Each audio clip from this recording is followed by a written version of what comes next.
Nous survolons actuellement la Bretagne, une région connue pour ses galettes, ses plages et ses cochons. Nous nous trouvons à 3000 mètres d'altitude dans l'enveloppe gazeuse entourant la Terre, l'atmosphère. L'atmosphère est composée de deux gaz principaux essentiels à la vie. Vie est le nom donné à l'état et aux formes auto-organisées de la matière ayant une capacité de duplication et d'évolution. L'apparition de la vie sur Terre est estimée à environ 3,5 milliards d'années, mais ses origines demeurent incertaines. Le maintien et le développement de la vie résultent d'un réseau d'échange d'énergie et de matière entre les différents éléments présents sur la Terre. L'ensemble de ces éléments compose l'écosystème. Ce terme est formé à partir du grec oikos, la maison, et soustema, assemblage, littéralement la maison de la vie. Il désigne l'unité de base de la nature dans laquelle les plantes, les animaux et l'habitat interagissent au sein d'un système. Même si l'azote est essentiel à la croissance des êtres vivants, les plantes, les animaux et les êtres humains sont incapables de l'assimiler directement. Par contre, certaines bactéries sont capables de le fixer dans le sol sous forme de nitrate, le rendant ainsi disponible comme engrais pour les plantes. Le maïs est une plante.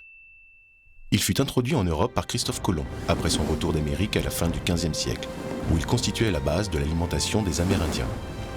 Sa consommation est particulièrement importante aujourd'hui dans certains pays du tiers-monde, notamment l'Afrique subsaharienne et l'Amérique latine, et marginale dans les pays industrialisés, où il est surtout utilisé pour l'élevage de porcs. La domestication du porc a commencé en Europe vers 7000 avant Jésus-Christ. La viande de porc est la plus consommée dans le monde et en Europe. Elle occupe une place importante dans l'économie mondiale. Le terme économie est formé à partir du grec oikos, la maison, et nomos, gérer, littéralement, la gestion de la maison. De la maison, l'activité s'est étendue à l'État et à la société dans son ensemble. L'économie de la société humaine devient ainsi la science sociale qui étudie la production, la répartition, la distribution et la consommation des richesses d'une société afin de satisfaire les besoins des hommes. Le principe général qui sous-tend l'économie est celui de la rentabilité. Elle consiste à consommer un minimum de moyens en vue de réaliser un maximum de profit. En 1909, le chimiste allemand Fritz Haber met au point un procédé chimique capable d'extraire et de transformer l'azote contenu dans l'atmosphère. Ce procédé a une importance économique considérable et ses applications sont d'une grande utilité pour les êtres humains. Conservateur, gaz propulseur pour bombes aérosols ou aérographe, gaz pour gonfler instantanément les coussins de protection en cas de choc, gaz hilarant, combustible de fusée,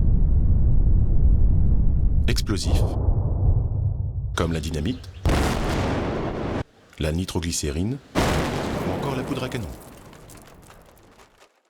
Engrais azoté synthétique. Après la guerre, cet engrais a été largement utilisé par les agriculteurs afin de relancer l'économie.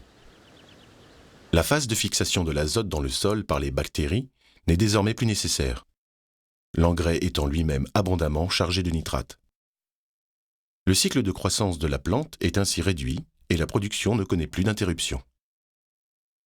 Le nitrate qui se trouve maintenant en grande quantité dans le sol, absorbé en grande quantité par la plante, est elle-même mangé en grande quantité par le cochon.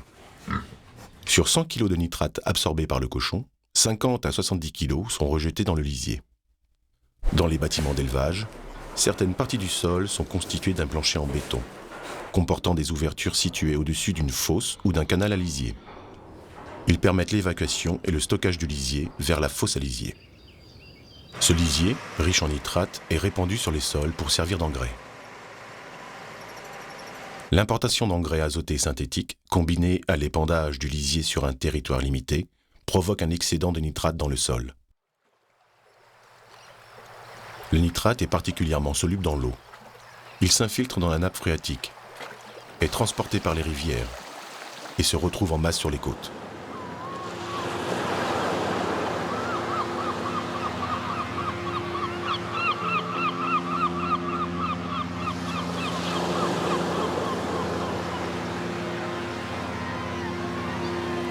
L'eutrophisation est la modification et la dégradation d'un milieu aquatique. lié en général à un apport excessif de substances nutritives qui augmentent la production d'algues et de plantes aquatiques. La putréfaction des algues dégage de mauvaises odeurs, ayant un impact négatif sur le tourisme et sur l'immobilier.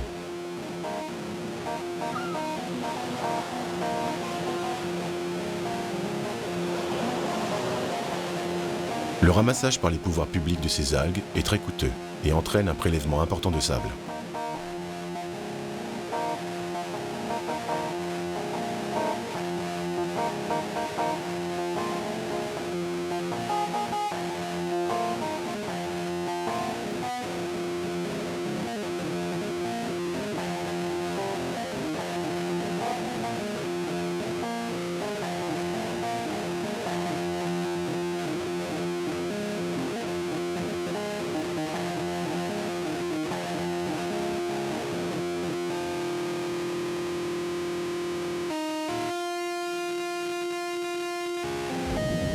L'algue verte est due à la recherche de profit et de rentabilité induite par l'économie humaine, qui, en bouleversant le cycle naturel, s'est exclue de l'écosystème.